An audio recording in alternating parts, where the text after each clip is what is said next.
You're listening to The Briefing, first broadcast on the 14th of October 2025 on Monocle Radio.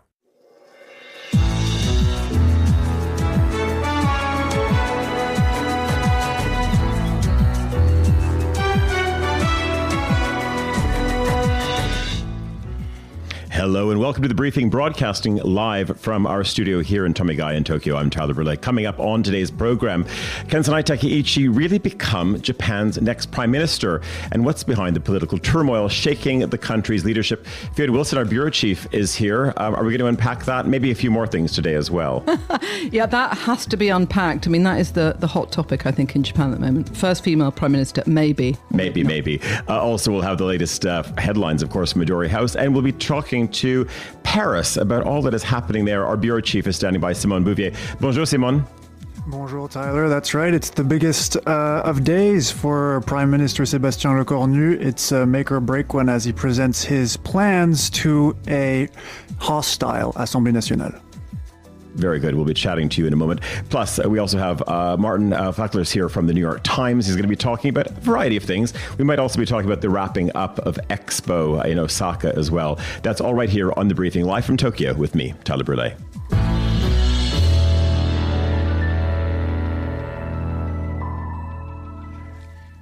And good afternoon, good evening from Tokyo. Very cozy here in our bureau, a bit of a new, larger, expanded studio setup. I'm very happy to say also we have a late-breaking guest as well who just snuck through the door.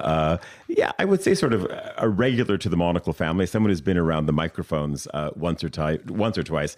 Elna Nikkanen Andersson, of course, used to be the Stockholm correspondent for this very publication, but this is a title. I just want to call you cultural attaché, but officially you're the counselor for public diplomacy and culture at the Finnish embassy here. Tervetuloa.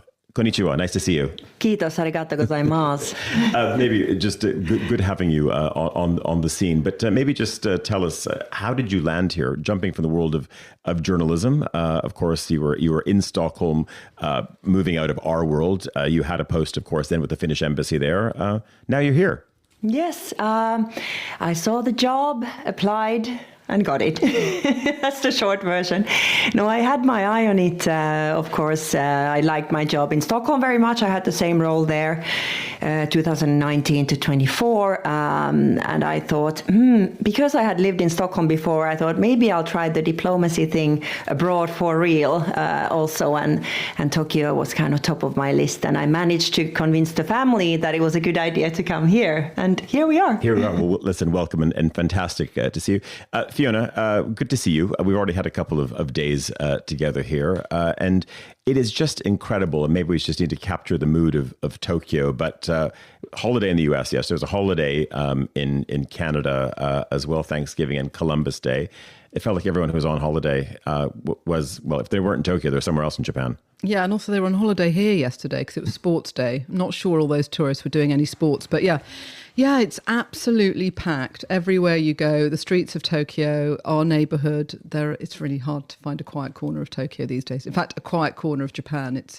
It's very, very changed, I would say. Yeah, and it's also it's a challenge for us, which we'll talk a little bit about it. What do you sort of keep a secret, and what do you sort of course, publish and put in the public domain? Martin Fackler's here from the New York Times. Book on the go at the moment. If you're a former bureau chief as well, but can we call it time off right now to do a book, or is it officially a sabbatical, or did they call you to dip into of course, not just programs like this, but to the world of the Times day in and day out as well? No, thank you for the opportunity to come, Tyler. Yeah, I'm on sabbatical. I'm still a part-time editor, so I still do work for the paper, but I really need to focus on this book. So it's about the Fukushima nuclear disaster. I've been looking at this since day one, since it happened. It's been on my mind for 14 years.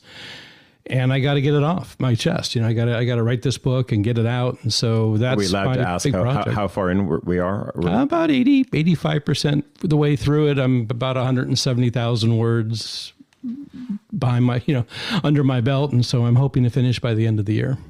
And of course, this is not the first book to come out on this topic, but with, I guess, this level of distance at this point, What are you aiming to say without sort of giving it away and then having someone to rush to the AI version of this book? Well, I think that we really don't know what happened. I mean, when I talk to people about Fukushima, nobody really knows what happened. I mean, we have kind of bits and pieces of it. People remember seeing it on TV. They remember seeing reactor buildings exploding, but then it kind of vanished or it kind of went away, and people don't really know who the actors were, what the outcomes were, why this even happened. So it's mainly just going to be kind of just a history of how did one of the world's most competently run societies get it so wrong, and how did this happen? And so the history of nuclear power in Japan, but really focusing on the first that week, that crucial first week when they lost control of the plant, and then they had to finally get a response together. So it's really kind of a TikTok breakdown of what happened, looking at the plant, the prime minister, and then the towns around the plant. And just within all of this, how much of a luxury could you say there is to also be able to look back? How much do the shoulders come down when you do interviews today? I mean, versus had you been, of course, doing this story literally hot in the days and weeks after? No, I couldn't have done this book, right afterwards. You really need some time to digest it, to get some space. When it happened, it really, it's so immediate and in some ways so terrifying. It took a long while, I think, for people to kind of get some distance from it. I know it did for me. I mean, just emotionally, I was too wrapped up in it for years. So there's a point where I could finally look back at it as history and try to delve into it and figure out what happened. I mean, there's still aspects of what happened there or in the tsunami, right, that are hard even to look at today. I mean, there are things about the tsunami I still can't face. It's such a horrible thing with 20,000 people dead, and just it was an awful time. But as you get some distance, you can talk about this stuff, you can think about this stuff, and you can tell these stories that need to be told. Of course, part of the story is about leadership or a lack of leadership. We started, of course, this program talking about a potential female PM, Fiona. Where are we? Because I think we even rewind a week ago it was all go. But where do we stand right now? And I guess also being a public sentiment around this right now. Well, I think if it had all gone to plan, I mean, Sanae Takaichi should have been Prime Minister tomorrow. But we're now looking at the 20th, all sorts of horse trading, opposition parties trying to make nice with each other. But they have massive disagreements, one of which is about nuclear power, which is, so Martin's book, very, very timely. Does Japan want to stick with nuclear power or get rid of it altogether? And I think that is still up for debate, isn't it? It's not really been resolved. Now, Sanae Takaichi, bad timing. The LDP is really in the doldrums. And I think a lot of people have reacted badly to her personally, based on her sort of stance on various issues, nationalist issues, social issues before. And now she's in quite a tough position. And the LDP, which was this incredible sort of juggernaut, political juggernaut, is now really on the back foot. So it's a tough time for the party. Martin, how are you reading it? I think Japan's such a fascinating place because it can be so out of sync with the rest of the world. And in many ways, it was way ahead of the rest of us. In other ways, it's just been plain out of sync. And one of the latter aspects is the lack of this sort of right-wing populist nativism, right, that we have seen in the U.S., U.K., Europe. And I think, the last election in July for the upper house, you had a populist right-wing party called the Sanseito, which did quite well. There was another right-wing party, the Democratic People's Party, which did quite well. And so I think, the LDP has had this ability to kind of pivot to where public opinion goes. They're a party that has no ideological core. They're really just about holding power. And so the choice of Takaichi, I think, was a pivot to the right to try to get these new younger voters who are social, online and this sort of thing. But I think it may have been a miscalculation. She's a very divisive figure, as Fiona said. She's within the party. She's only appointed people from the former Abe faction to positions of power and left out all the moderates. And so she's actually sort of, accentuated or increased her divisiveness and her choices of whom to put into positions of power in the party. So I don't know where this goes. This reminds me a lot of 1993 when Hosokawa came to power. You had the same idea, like a lot of opposition parties, they all agreed on one thing, which is they wanted to get rid of the LDP. And we may have the same thing happen again. It's just gone to 2010, 10 minutes past 8 here in Tokyo, just after, 10 minutes after midday in London. Tom Edwards, I believe you were standing by in London. I think you might have the news headlines for us. Thank you very much indeed, Tyler. Yes, good afternoon from London. Uncertainty surrounds the next stages of Donald Trump's peace plan for Gaza after a ceasefire deal saw 20 living Israeli hostages and hundreds of Palestinian prisoners freed. Whether Hamas will disarm and who will govern Gaza are two key questions that remain unresolved. European diplomats are privately warning that the speed of the ceasefire may necessitate an international stabilisation force. The United States is threatening sanctions on countries supporting an EU-backed global framework to cut shipping emissions. The world's largest maritime nations are meeting here in London today to consider adopting regulations that would move the shipping industry away from fossil fuels. The standoff reflects deepening transatlantic divisions over trade, energy and, of course, of climate governance. Looking from the oceans to the skies, Virgin Atlantic has announced the departure of its long-serving chief executive, Shai Weiss. The airline announced that Cornel Costa, currently COO, will take over as CEO on the 1st of January. Richard Branson says the new boss will shake up the status quo as the carrier continues its high-stakes battle with Heathrow over the bill for a third runway at the airport. And finally, something, Tyler and guests, a little steamy to close. One of Shibuya's finest, Casio, has announced it will release a sauna-friendly wristwatch designed to withstand extreme temperature and moisture. The Sanae will be able to cope with sauna temperatures up to 100 degrees and is equipped with a 12-minute timer. That's important to measure and regulate your saunaing. Available in both orange and a fetching black, it will retail at just over $100. Very reasonable. Sauna time. Tyler, back to you. Oh dear, Tom. Listen, you knew Elna was coming into studio, right? Here we have someone who's in charge of public diplomacy for Finland.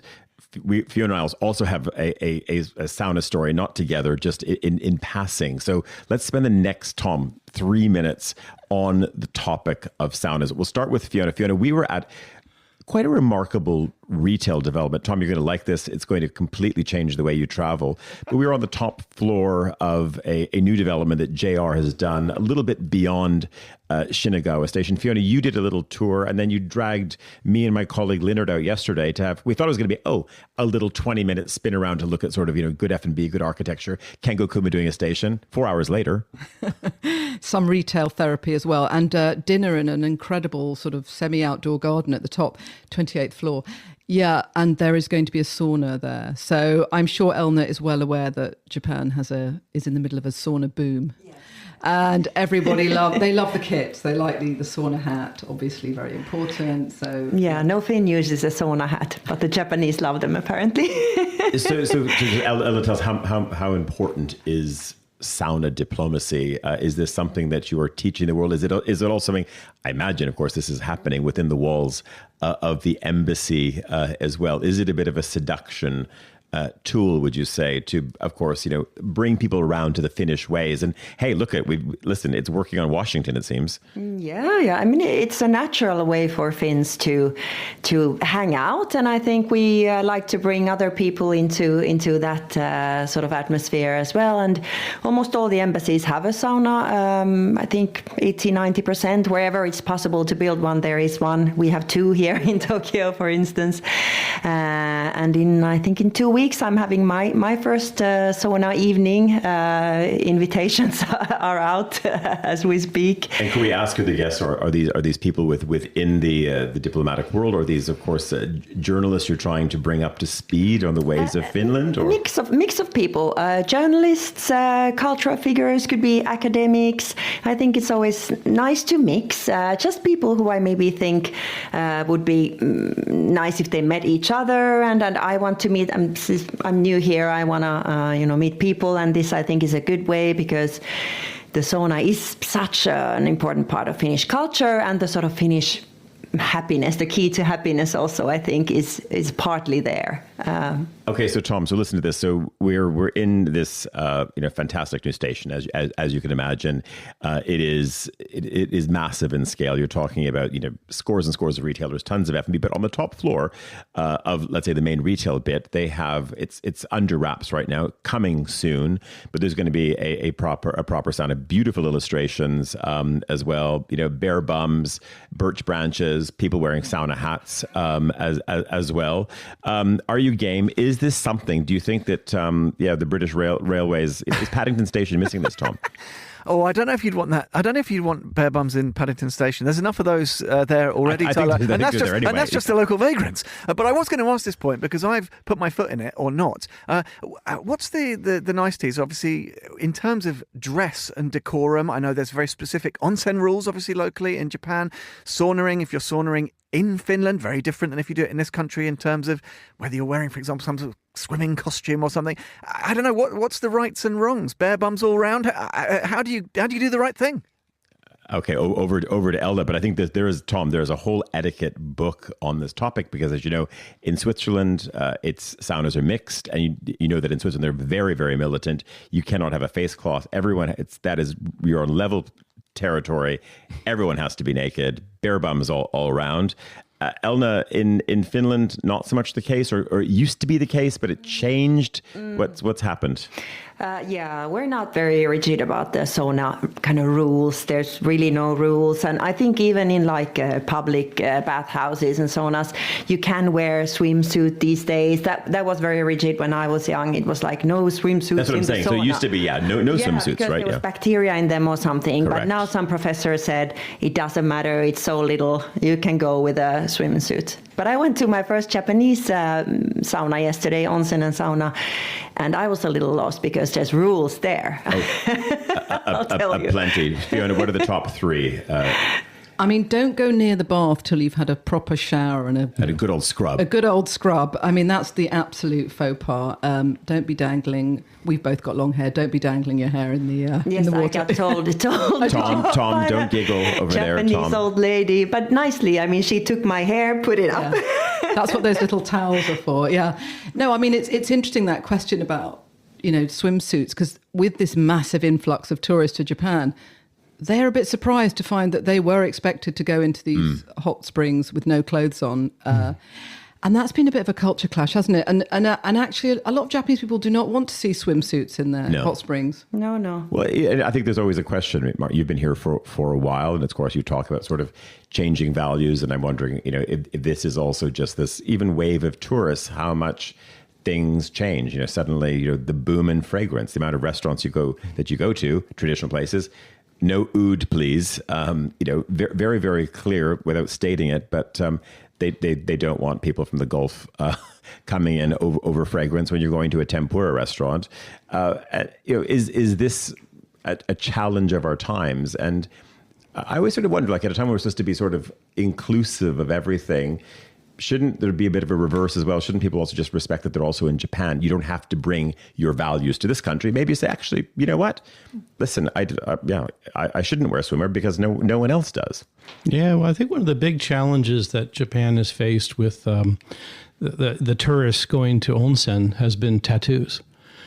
In Japan, tattoos traditionally have meant a member of the Yakuza, of organized crime. And of course, tattoos have a very different meaning in the West. And so you have young American, European tourists who show up with their bodies are all tattooed. And there are signs at the onsen saying no tattoos allowed because they don't want Yakuza to come in. Correct. But these aren't Yakuza. These are 25-year-old American tourists, whatever. So there's been a shift in attitudes. And that's one example. But you see so many things changing. I remember the first time I saw a bunch of Western tourists walking through my neighborhood dragging suitcases.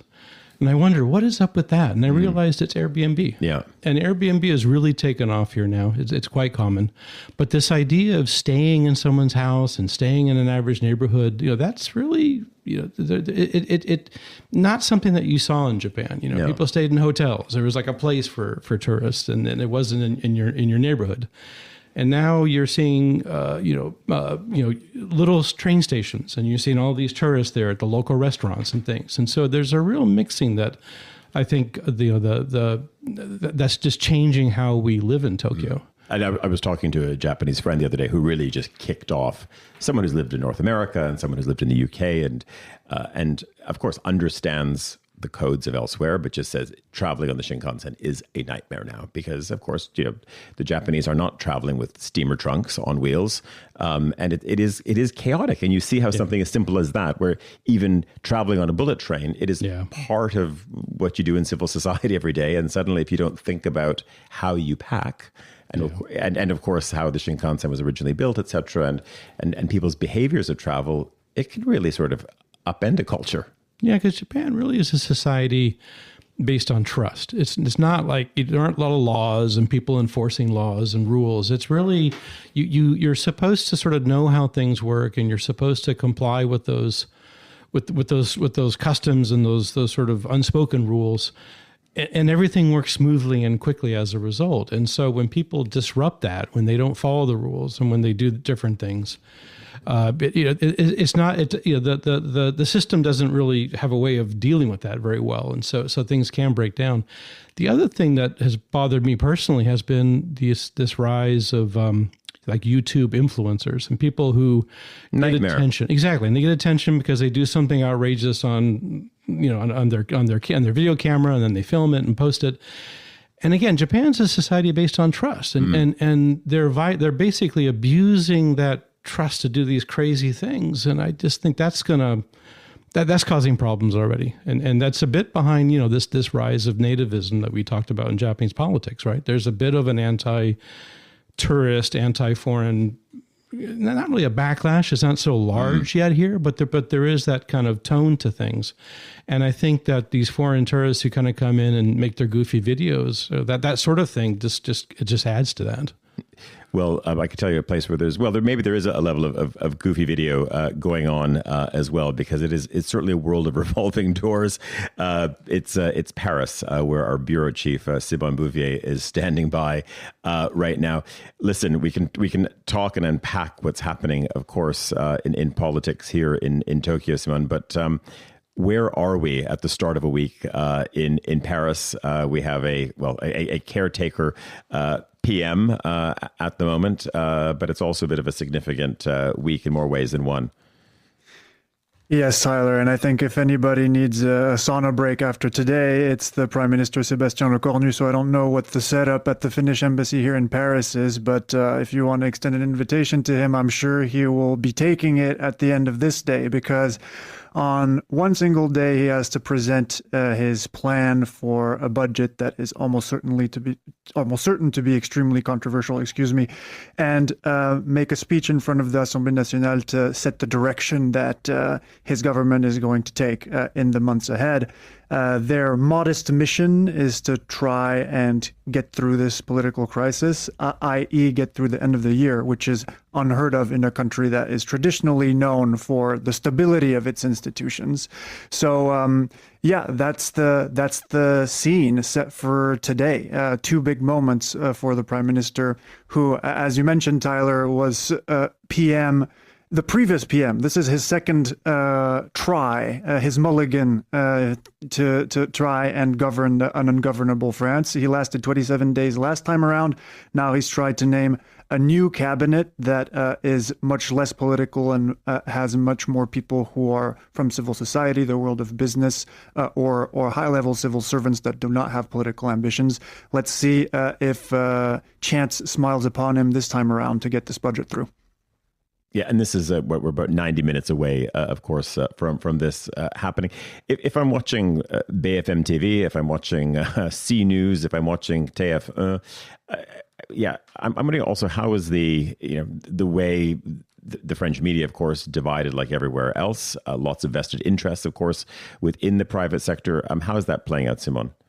Well, I think, what you can expect, Tyler, from the normal French media scene, which as you know, has always historically been, every publication and news channel has a very specific and very open political leaning. So, you basically know what people are going to say when you pick up a copy of Le Figaro. They're going to say that any kind of increase in taxes and any demands from the left side of the political spectrum is unreasonable, and they're the ones holding the government hostage. Whereas if you read Libération, it's the other way around, and the obvious solution to all this is more taxes on the wealthier of our compatriots.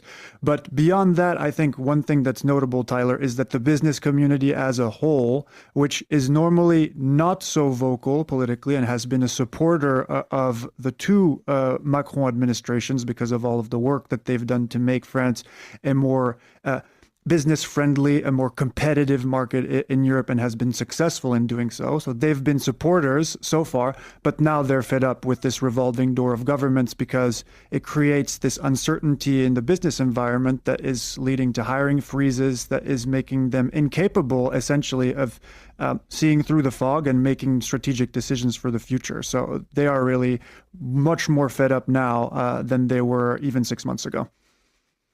Simone Bouvier in Paris, I'm sure we'll be hearing more from you as well, certainly probably in tomorrow's newsletter. Thanks very much for that. We've got about maybe 3.5 minutes before we go. I said at the top of the show that Expo wrapped in Osaka. I was there on a very sweltering day in May. But Ellen, I'll start with you. Of course, Finland very present as well. How was it for you? I was there twice. First time super, super hot. Second time slightly less hot. But I was, of course, impressed. The Nordic pavilion, I must mention. But the Grand Ring and walking through the whole trip there, the views and all of that. And just, I still like the idea of us coming together like that and trying to make the world better. Do you have maybe just a scorecard for it. I mean, the one unfortunate thing is this amazing wooden ring that they want to reduce it to 2,000 meters or 2 kilometers of it. But I mean, it's so immense you really have to be there to see the scale of it. Now there's a bit of a lobby to say, why are we dismantling it? Absolutely. I mean, it's the defining feature of the Expo. Yeah, 2 kilometers circumference. I think they're talking about saving 200 meters, which kind of... Oh, yeah, not 2,000, maybe it was 200 meters, yeah. But sort of completely missing the point. Correct. I mean, I think most of it, they've saved a few bits that they say are going to go to housing. But I mean, I think most of it's kind of heading to be chipboard somewhere. But no, it's a terrible waste. But, there was so many good things. I think the ring, for me, was the thing. It was, yeah. I agree with Eleanor there. And there were some amazing pavilions, unexpectedly. I mean, it's so huge. And I think people weren't sort of prepared for that. If you didn't book, you'd be queuing from now to whenever. And yes, it was the hottest summer ever in Japan, so that didn't help. So the sort of memory, maybe the queues and the heat, but I think overall they've made a profit. They got all the visitors they were hoping for, and it turned out the way all the optimists were hoping. Martin, do you think the World Expo is still relevant in these times? I thought it was really fascinating, Tyler, because Osaka had this held an expo 50 years ago. And so and that presence of that earlier expo was there the whole time. And so you had kind of a sense of Japan as it was rising, and now Japan is sort of this mature, in some ways a postmodern sort of power, certainly a soft power versus a manufacturing power, which is what it was 50 years ago. That sort of past and present, and that the path that Japan has taken, I thought was very well presented, and that history was a constant presence. And I think that was the part that I remember the most, rather than the structures. It was just that sort of constant presence of how far Japan has come and what's happened to this country, and what an amazing journey Japan has had. And on that sort of notion of journey, you mentioned soft power. Just before we went on air, we were looking at some photos. A friend was at one of Kawasaki's shipyards today. Japan has just put another diesel-powered attack submarine in the sea. We're now at a time where also Japan is starting to properly and you could say proudly export weapons. Mitsubishi having just done a significant deal to sell frigates to Australia. Yep. When you started your gig here for the Times, did you think we would ever even see a day so soon that Japan, okay, maybe you could say, yes, there'd be maybe smaller material being sold, but now that we're talking about proper frigates and a multi-billion-dollar order book to go with it. No, I think that's been a huge change, Tyler, in my time here. I mean, when I first came to Japan in the late 80s, people would not even admit that Japan had a military. They'd say, oh, no, we don't have a military. We have a self-defense force.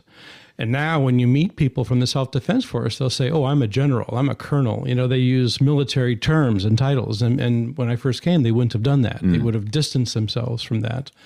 And so the idea of Japan being a regional power and having, it does have, the Navy is very capable here. The submarines you mentioned are among the best in the world as diesel attack subs.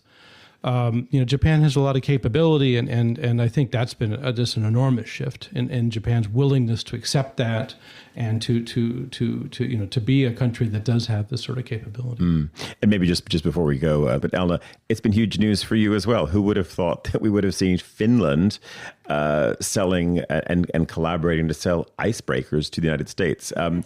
Quite exciting news on the diplomatic cables when that happened. Mm-hmm. Yeah, good day for Finland, like the president said. Yeah, I think we're building 4, and then the rest are going to be built in the U.S. But Finland has expertise in this. All finished. No, hey, listen, we've covered that icebreaker story. Yes, personally, I actually wrote one. more than once. Just before we go, Fiona, we're just about running out of time. Just want to ask you very, very quickly, what are you working on?